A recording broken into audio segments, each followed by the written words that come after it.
Europe স্বপ্নের দেশ নাকি ইমানি পরীক্ষা, যেখানে আছে টাকা, যেখানে আছে স্বাধীনতা এবং সুন্দর জীবন, কিন্তু এখানে আছে একাকিত্ব, ধর্মীয় চ্যালেঞ্জ এবং নিজের পরিচয় হারানোর ভয়। বাংলাদেশের ধর্মপ্রাণ মুসলমানের জন্য কি এই দেশ শুধু টাকা কামানোর জায়গা, নাকি পরিবার নিয়ে স্থায়ীভাবে বসবাস করার নিরাপদ ভবিষ্যৎ? ইসলামকে ভালোবেসে ইউরোপে থাকা কি সহজ, নাকি প্রতিদিন নিজের সাথে লড়াই? আজকের এই ভিডিওতে আমি আপনাদেরকে শেয়ার করব ইউরোপের বাস্তব জীবন এবং ভালো মন্দ দিক, একজন মুসলিম হিসাবে এখানে টিকে থাকার সত্য গল্প। ভিডিওটি সম্পূর্ণ দেখুন, হয়তো ইউরোপ নিয়ে আপনার চিন্তাভাবনাই বদলে যাবে। আমি শেখ হাবিব, লিসবন, পর্তুগাল থেকে আপনাদের ভাই আছি আপনাদের সাথে। সো আর দেরি না করে শুরু করা যাক আজকের ভিডিও। ওয়াও, একটা জায়গায় আসছি ফুড ডেলিভারি দিতে। তো এখানে ছিল একটা খুবই সীমিত আকারে ছোট একটা ডেলিভারি, মোটামুটি 4 ইউরোর একটা। এই সেলফি নিতে চাইতেছে আবার আমার। সুন্দর একটা জায়গা এটা। এখানে দেখি সবাই ডাক্তারের কাপড় চোপড় পরে আর কি থাকে আর কি, মানে এটা একটা সায়েন্স ল্যাব বলতে পারেন। আর এই জায়গায় খুবই কম আসা হয়। আর সামনে একটা আছে লোগা আপনার কি বলে এটারে, একটা বন্দর। তো যাই হোক, আসলে আমরা বাংলাদেশের যারা খাঁটি মুসলিম আছি তাদের জন্য ইউরোপ কেমন হবে, আর তাদের এই ইউরোপে আসা উচিত নাকি, তো এই বিষয় নিয়ে আমার এক্সপিরিয়েন্স থেকে একটা কথা বলি। একটা ঘটনা ঘটে গত শুক্রবার, তো ওই বিষয় নিয়ে আপনাদেরকে একটা ধারণা দেওয়ার চেষ্টা করব। দেখি গাড়ি ঘুরি আসেনি নাই। সো হ্যালো ভাই ব্রাদার, কি অবস্থা সবার, কেমন আছেন? This is Habib. So guys, আজকে একটা বিষয় নিয়ে আপনাদের সাথে আসলাম। যে বিষয়টা হইতেছে যে আসলে ইউরোপে আমরা যারা মুসলিম আছি, যারা মানে পিওর, যারা মুসলিম প্র্যাকটিস করে, যারা একদম পিওর মুসলিম যেটাকে বলে, তাদের জন্য ইউরোপ কেমন হবে? অনেকে আছে যারা নাকি আপনার ইসলামরে এমনভাবে ফলো করে যে তাদের আত্মার সাথে জড়িত, যেমন আমি সবাই তো এমন করে, সবাই মুসলিম, বাংলাদেশের ম্যাক্সিমাম মানুষই মুসলিম, কিন্তু যারা নাকি এক্সট্রিম লেভেলের মুসলিম, যারা নাকি একদম আল্লাহ এবং রাসূলকে একদম অন্তরের গভীর থেকে ভালোবাসে, তাদের জন্য আসলে ইউরোপ কেমন, তাদের ইউরোপে আসা ঠিক হইব নাকি না? তো বিষয়টা হইতেছে যে যারা পিওর মুসলিম তাদের জন্য কেমন হবে। এই গত শুক্রবার এমন একটা ঘটনা ঘটে যে এটা নাকি আমার সামনে একদম, যে আসলে দেখে আমার নিজেরই অনেক খারাপ লাগছে।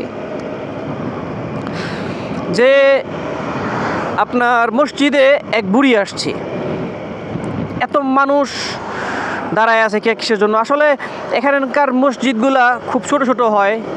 আসলে ছোট ছোট বলতে হইতেছে একটা রুম ভাড়া নেয় সবাই মিলা, ওই রুমের ভিতরে সবাই নামাজ আদায় করে। শুক্রবারের জুম্মার নামাজ আদায় হয়, কারণ জুম্মা নামাজ একটা জামাতে হয় না, কয়েকটা জামাত অনুষ্ঠিত হয়, কারণ একটা জামাতে তো এত মানুষ জায়গা দেওয়া সম্ভব না। তো সেই সময় কি হয়, আপনার একটা জামাত শেষ হইতে হইতে আর একটা জামাতের জন্য মানুষ বাহিরে লাইন ধরে। তো সেই সময় এক বুড়ি আসে, বুড়ি আইসা বলতাছে যে তোরা এখানে দাঁড়ায় আসোস কেন?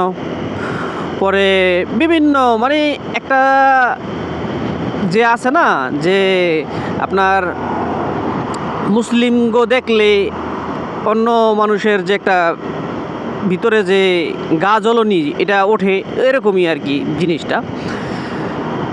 তো এই দেশেও অনেক ক্যাম্পিং চলে যে মুসলিমদের বিরুদ্ধে, যে মসজিদ থাকতে পারবে না, মসজিদ কেন থাকবে, এটা খ্রিস্টান কান্ট্রি, বুঝছেন? তো আসলে যদি আপনি এমন মুসলিম হয়ে থাকেন আর নামাজ কালাম পড়েন, তো অনেকেই দেখি ভিডিও বানায় যে ভাই কোন ইউরোপে কোনো সমস্যা নাই, এটা নাই ওটা নাই। আসলে ভাই, আপনারা কোন জায়গায় থাকেন আমি জানি না, কিন্তু আমি যেই জায়গায় গেছি আর যেই জায়গায় দেখছি, এখানে ভালো খারাপ সব জায়গায় আছে। কিছু মানুষ তো আছে সবসময় ভালো সব জায়গায়, কিন্তু আপনি যেইভাবে বাংলাদেশে বা আরব কান্ট্রিতে নিজের ধর্মকে পালন করতে পারেন, সেইভাবে কিন্তু ইউরোপে এসে আপনি পারবেন না। কারণ সম্ভব না। আপনি যেখানে কাজ করবেন সেইখানে আপনার ওই পরকের গোস্ত কাটতে হইব বা পরকের গোস্ত সার্ভ সার্ভ করতে হইব। বা গতকালকে এক জায়গায় দেখি যে এক বাঙালি বিশাল এক মদের দোকান খুললা বসে রয়েছে, দেখে আমার মনে মনে হইতাছে যে আহা, মানুষ আসলে মরতে হইব ভাই।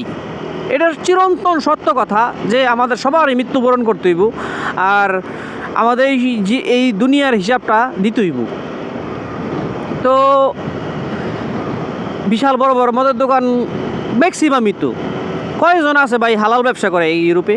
আপনি এসে ব্যবসা করবেন, হালাল ব্যবসা কয়জনে করে? কিভাবে করবেন আপনি? আপনার হারাম ঢুকাই এখানে আছে অনেক 5 ওয়াক্ত নামাজ পড়ে দাঁড়িয়ে আছে, আছে, কিন্তু দোকানের ভিতরে বিয়ার আছে, বুঝছেন? তো ওরা খায় এলো বিয়ার, ওরা খায় বিয়ার, ওরা এই জিনিসগুলো ওরা নর্মাল এই দেশে, তাই না? এটা তো আমাদের জন্য নর্মাল না। আপনি যাই সে ব্যবসা করবেন, কী দিয়ে ব্যবসা করবেন? ওই যে বিয়ারের ব্যবসা না যদি না দেন, নাই করেন, তাহলে তো আপনার দোকান বেশি একটা চলবো না, বুঝছেন না? আর যারাও করে অনেকেই আছে, অনেক কই আমি তো খাতে গোনা 2-1টা দোকান ছাড়া মানে দেখি না যে কোনো জায়গায় আপনার যারা ব্যবসায়ী আছে যে করে বিয়ার বেচে না। বিয়ার মানে অনেকটা মনে করে যে এটা হালাল ব্যবসায়ী, বুঝছেন না? এই দেশে তারা মনে করে আর কি। কিন্তু ভাই আসলে সবাই এরকম এখানে। আর এখানে যে আপনি কি কাজ করবেন, যেই কাজই করেন, এই যে আমি যেই কাজ করতেছি, আমাদের কি মদ মানে ডেলিভারি দিতে হয় না? দিতে হয়। এই দেশে আপনি চলতে পারবেন, ফিরতে পারবেন, ঠিক আছে, কিন্তু আপনি যে আপনার অন্য কান্ট্রি, যে মুসলিম কান্ট্রির ভিতরে যেভাবে ফ্রিলি আপনি ইবাদত করতে পারবেন, এখানে তো এরকম করা সম্ভব না। কিভাবে সম্ভব? এখানে না আছে ঈদের ভিতরে কোনো আছে, কোনো ছুটি আছে? না, নাই, কোনো ছুটি নেই। এই যে আমি আগে জুমার নামাজও পড়তে পারতাম না এই কারণে, আপনার কাজের কারণে। তো এখন আলহামদুলিল্লাহ পড়তে পারি, কারণ হইতেছে আমার যে নিজের কাজ, তাই আর কি। তো এখানে ভাই, আর যদি আরেকটা জিনিস, আপনি যদি ফ্যামিলি নিয়ে থাকতে চান, যে ফ্যামিলি নিয়ে একদম সুন্দরভাবে থাকে আপনার ভাই, আপনার ফ্যামিলি, আপনার ছোটো থাকতে, আপনার যে সময় ছোটো বাচ্চা আছে সেই সময় আপনি নিজের মতো করে রাখতে পারবেন। যে সময় বড় হয়ে যাব, কীভাবে রাখবেন? ওই সম্ভব না। আপনার ওই দিকে যাইবই, বুঝছেন না? এই দেশের কালচারের দিকে যাইবই, স্বাভাবিক জিনিস। আপনি যে একদম চিন্তা ভাবনা করতেছেন যে একদম ওই আরব কালচারের মতন আপনি বড় করবেন এখানে, এটা সম্ভব না, বুঝছেন না? ওই আবার অনেকে দেখাইব যে ওই আমার ছেলে তো এরকম, যে এখানে আরব কালচার মানে একদম ধার্মিক। ভাই যে ছোটো থাকতে পাঞ্জাবি পায়জামা পরে আপনার চলাফেরা করান, এটাই তো হিসাব আলাদা। যে সময় ওর নিজের ব্যক্তিগত জীবনে চলে যাবো, সেই সময় কি ওই এরকমভাবে চলতে পারবো? পসিবল না। এখানকার কমিউনিটি তত বড় না, বাংলাদেশি যে কমিউনিটি তত বড় না। এখানে আপনি চাইলেও আপনার সন্তানরা আপনার মতো করে শাসন করতে পারবেন না, কারণ যদি কিছু শাসন করতে যান তাহলে পুলিশ এসে পড়বো, এই হলো অবস্থা। তো যদি আপনি চান যে ইসলাম প্র্যাকটিস করতে, তো ইউরোপ আপনার জন্য না। আর যদি চান যে না 4-5 মিশালি জীবন মানে লাইফ লিভ করতে, যে যা হোক সমস্যা নাই, তাইলে সমস্যা নাই, তাইলে আপনি আসতে পারেন। কিন্তু যারা নাকি ইসলাম প্র্যাকটিস করতে চায় তাদের জন্য ইউরোপ না। যদি তারা ভাইবা থাকেন ইউরোপ আইসা শুধু করবেন, অনেকে তো কয় যে আমরা দাওয়াত পৌঁছনের নিয়তে আসছি ইউরোপে। ভাই দাওয়াত পৌঁছনের নিয়তে আসছেন, ঠিক আছে, আইসা কয়জনরা দাওয়াত পৌঁছাইছেন? কয়জনরা দাওয়াত পৌঁছাইতে পারবেন আপনি এখানে দাওয়াত দিতে পারবেন? কয়জনরা দাওয়াত দিতে পারবেন না? আপনারা যদি 2-3 দিন দেখে যে এরকম যে আপনি দাওয়াত পৌঁছাইতেছেন বা করতেছেন, তাই পুলিশই আপনারা ধরবো। ওরা যদি যেই পর্যন্ত নিজের ইচ্ছায় নাই করব, সেই পর্যন্ত আপনি ওদের কোনো কিছু করতে পারবেন না, বুঝছেন?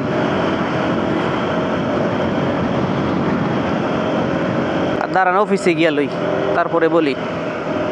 আর এইখানে একটা জিনিস আমি দেখছিলাম, যে এক আরব ফ্যামিলি, মানে আরব যারা, তাদের ইমানের হিসাব আলাদা। ওরা অনেকে আছে যারা নাকি নির্যাতিত হইয়া এই দেশে আসছে, যেমন সিরিয়ার মানুষ বা অন্যান্য কান্ট্রির মানুষ,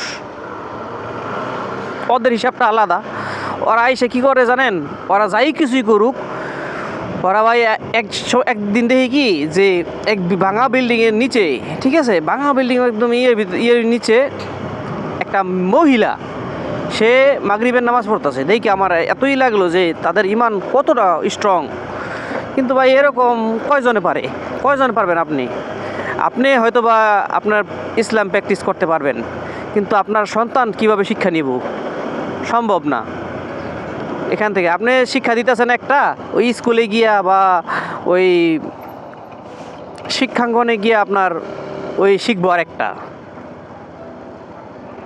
আপনি যতই ভাবেন যে আপনার সন্তানরে এই ইউরোপিয়ান না ইসলাম শিক্ষা দিবেন, ভাই সম্ভব না। একটা পরিবেশ দরকার হয়, বুঝছেন? যদি আপনার সন্তানরা ইসলামী শিক্ষা শিক্ষিত করতে চান তাহলে অন্য দেশে যান, অন্য দেশে আপনার শিক্ষা দিতে পারবেন, কিন্তু এই দেশে না। এই দেশে আপনার ওই বিপথে যাইবই, বুঝছেন জিনিসটা? তার জন্যই আমাদের ইসলামে আছে যে ওই অমুসলিম কান্ট্রিতে গিয়ে আপনার ফ্যামিলি নিয়ে বাস করার জন্য না, এখানে আসবেন কাজ করার জন্য, কাজ করে যদি চলে যান যে ওকে ঠিক আছে শেষ। কিন্তু যে একবারে আপনার ফ্যামিলি নিয়ে ফ্যামিলির শিক্ষা দিবেন না ইসলাম শিক্ষা, এটা সম্ভব না, বুঝছেন কাহিনী? আর এইখানে কয়েকদিন পরপরই প্রোটেস্ট হয় যে আপনার মুসলিম বিরোধী, বুঝছেন? মুসলিমদের নিয়ে পৃথিবীর সব কান্ট্রি, যত খ্রিস্টান কান্ট্রি আছে, অ্যালার্জি সব জায়গায় আছে, বুঝছেন জিনিসটা? এই অবস্থা। তো কে আছেন যারা ইসলাম ধর্মের অনুসারী, তারা যদি ইউরোপে পার্মানেন্ট সেটেল হওয়ার চিন্তা ভাবনা করেন, ভাই আপনার জন্য না, বুঝছেন না? আপনি এই করতে পারবেন না, এই অবস্থা। তো আর যদি এরকম হয় যে না আপনি সমস্যা নাই, ফ্যামিলি নিয়ে থাকবেন, আর আমি এই ভিডিওটা কাদের জন্য করতেছি এটাও বোঝার উচিত, সবার জন্য না, ঠিক আছে? আমি কি ইউরোপে থাকি, আমার তো সমস্যা নাই। আমি তাদেরকেই বলতেছি যারা নাকি আসলেই অনেক আছে না পদ্মাশীল ফ্যামিলি বা মাদ্রাসায় পড়ুয়া আলেম, তাদেরকে বলতেছি। আমি বলতেছি না যে নর্মাল আমাদের মতন আমপাপি একও বলতেছি না, তারা নাকি এরকমভাবে ইসলামরে সমর্থন করে, তাদেরকে বলতেছি, বুঝছেন?